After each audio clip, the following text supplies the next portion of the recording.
Hello everyone, welcome to my channel about modern evidence-based hand rehabilitation. I decided to share very rare content with you thanks to my patient. By the way, her name means hope. She proposed to share her story about a complex fracture of the radius so that more people can see that online recovery works great too. So now we have the opportunity to look inside the rehabilitation process. While watching this video, you will find answers to the most common questions that arise after this fracture. So let's start. My patient is a blogger, so she made a video herself after she received a fracture on June 16th, 2024. The X-rays show a large displacement and many fragments. This situation required surgery, of course. So, on the third day after trauma, she had plate osteosynthesis. It helped to restore bone anatomy, and at the same time, it was already possible to start doing the most early recovery exercises. It helped to completely restore finger flexion in 2 weeks. So, what does it mean for us? It means that you can start your rehabilitation process from the very beginning after you had a surgery as soon as your doctor allows you. We break the myths. Number one, that patients need to wait for swelling to reduce first or for the pain to completely go away. But actually, swelling will not go away without specific movements.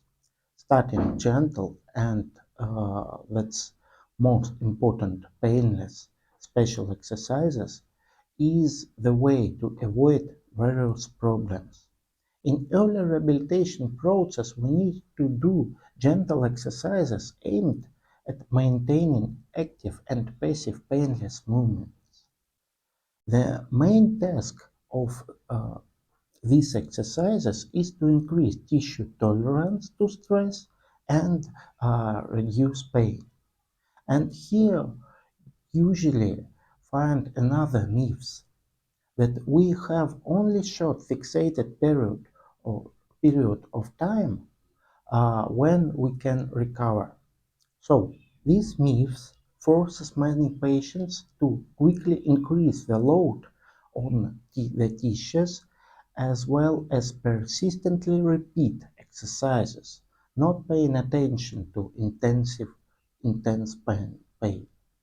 People force themselves to endure the pain as if it was the way uh, to restore the range of motion. But in fact, it leads only to the loss of motivation and increased swelling and pain. Gentle and correctly selected exercises can reduce excessive tissue sensitivity, reduce swelling, reduce pain, and prepare the tissues just in time for next rehabilitation period, when we will begin to restore range of motion. One more important aspect of the early rehabilitation process is using your hand in everyday activities.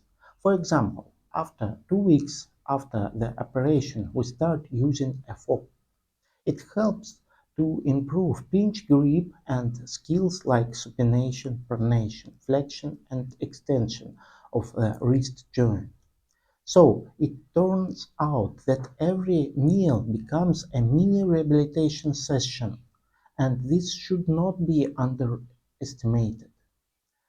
Another important aspect of using your hand early in everyday life is gradually convincing your central nervous system that our injured hand is rarely recovering.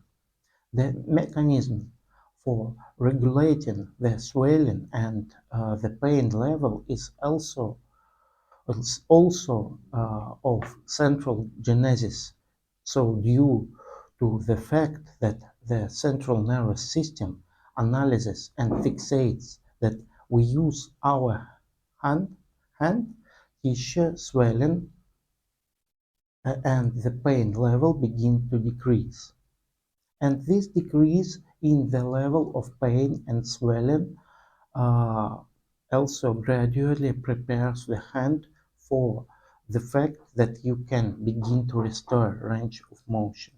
This patient on the video did their regular everyday exercises to increase the level of the tissue tolerance to stress. So after uh, 7 weeks, he should already lift 9 pounds without pain. So it's time we can already start doing exercises to increase muscle strength. For example, hammer holding exercises against arm resistance. During this period of rehabilitation, we can start exercises which increase the volume of movement because the tissues were already prepared for the load in the previous period. We begin to increase the volume of movements with the help of stretching exercises, with the help of passive increase in supination using the towel, and with the help of active movements with load. During this period, it's a month and a half after the injury, there are no obvious signs of fracture fusion in X-rays because the callus is visible after 2 or 2.5 months. But increase the volume of loads is possible in this case because it is enough for us to see the clinical signs of fracture fusion and increase in tissue tolerance to stress. Of course, this issue must first be agreed with your surgeon. It is important to understand that tissue stress, when it's correctly chosen, will be the factor that stimulates fracture fusion. It's also it also helps to gradually increase the volume of movements and increase the strength of the arm. Now, it becomes important to document the amount of movements. This is done through staged photos because it is quite difficult for us to notice our own changes every day. By, but by taking a photo once a week and measuring the angle of extension, we can clearly see our progress and can be clearly seen in the photos of this patient. In the photos, we can see how the angle gradually changed from 140 degrees to 125 degrees. Our goal is an angle of approximately 90 degrees. This angle measurements and weekly photos help patients remain motivated to perform daily exercises and constantly use their arm in everyday life during their long recovery journey. Now, we have come to the point of 3 months after injury.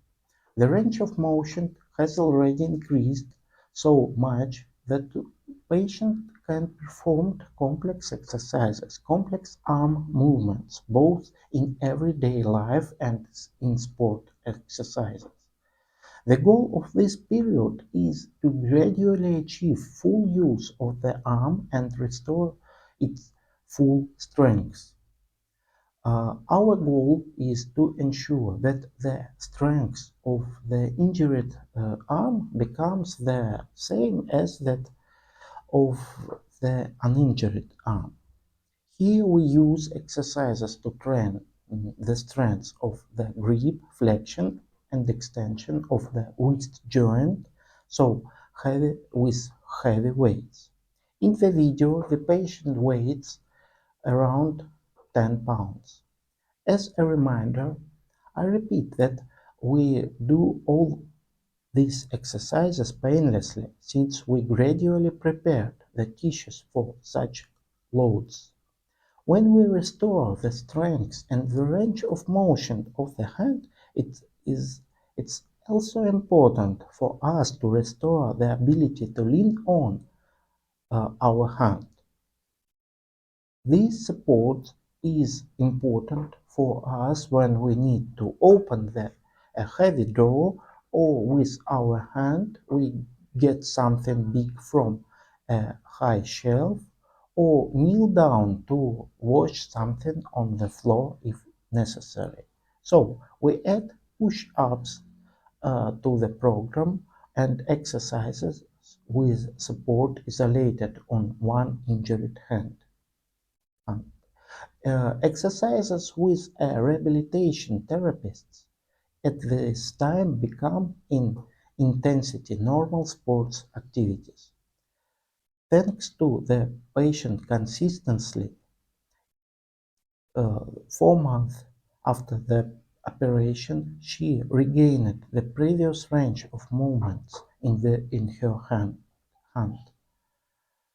These are flexion, extension, rotation, pronation, supination. Pronation and supination are normally necessary to protect the shoulder joint from overload. This, the main goal of rehabilitation process is fulfilled, returning to the same level of activity and load as it was before injury. The example of this patient inspires us that modern systemic and evidence-based rehabilitation makes it possible even online, even after a severe fracture of the radius, to return to household and sports activities as we had before. If you have any questions, feel free to ask them in comments. Thank you for watching and take care and goodbye.